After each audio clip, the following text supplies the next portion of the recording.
Muhammad Ali n'était pas seulement un champion du monde, il était un phénomène, une légende, un homme qui semblait croire en lui-même plus que n'importe qui d'autre sur Terre. Mais ce que la plupart des gens ignorent, c'est que la plus grande arme de Muhammad Ali n'était ni sa vitesse, ni sa puissance, ni même sa technique. C'était une habitude qu'il répétait tous les jours. Une habitude tellement simple que beaucoup la considèrent comme ridicule. Et pourtant, cette habitude a contribué à transformer un jeune garçon ordinaire du Kentucky en l'un des plus grands athlètes de tous les temps. Tout a commencé en 1954. Muhammad Ali, qui s'appelait encore Cassius Clay, n'avait que 12 ans lorsqu'un événement allait changer sa vie. Un jour, son vélo rouge et blanc lui fut volé. Furieux, le jeune Cassius déclara qu'il voulait retrouver le voleur pour le frapper. Un policier nommé Joe Martin entendit sa colère et lui répondit « Avant de vouloir te battre, tu devrais apprendre à boxer ». Cette phrase allait changer le cours de l'histoire. Cassius commença à s'entraîner. Au début, personne ne le considérait comme un futur champion. Mais il possédait déjà quelque chose d'extraordinaire,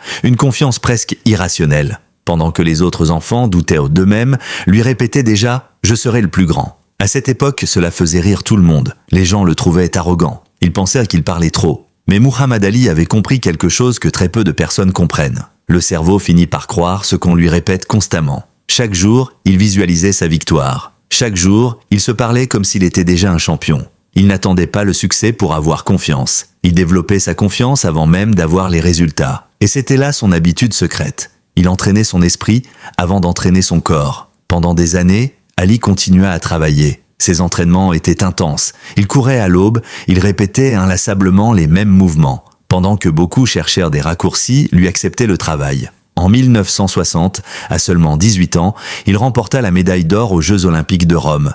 Le monde commençait enfin à découvrir son nom. Mais pour Ali, ce n'était qu'un début. Quelques années plus tard, il affronta Sonny Liston.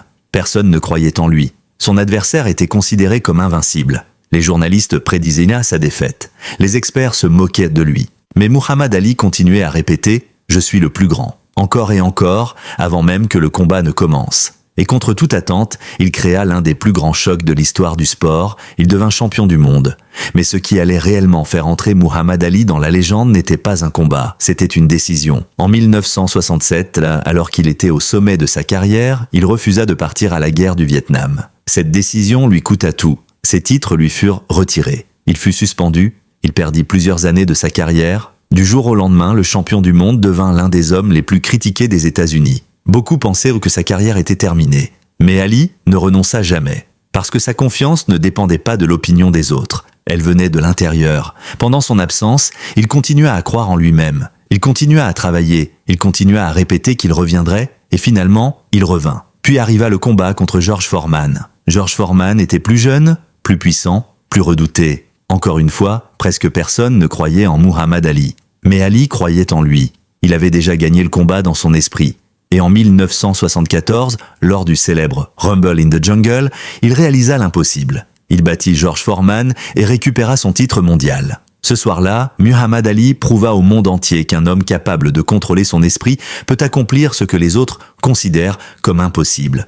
Voilà la véritable habitude secrète de Muhammad Ali. Il ne laissait jamais ses circonstances décider de son identité. Il décidait lui-même qui il voulait devenir. Avant les victoires, il se voyait déjà gagner. Avant le succès, il se comportait déjà comme un champion. Avant que le monde croie en lui, il croyait déjà en lui-même. La plupart des gens attendent d'avoir des résultats pour avoir confiance. Muhammad Ali faisait exactement l'inverse. Et c'est peut-être la plus grande leçon qu'il nous a laissée. Parce qu'au final, la personne qui passe le plus de temps avec toi, c'est toi-même. Et la façon dont tu te parles peut soit construire ta vie, soit la détruire. Muhammad Ali a choisi de construire la sienne. C'est pour cela qu'il n'est pas seulement devenu un champion, il est devenu une légende. Et peut-être que la question la plus importante n'est pas de savoir ce que Muhammad Ali se répétait chaque jour. La vraie question est, que te répètes-tu à toi-même en ce moment ?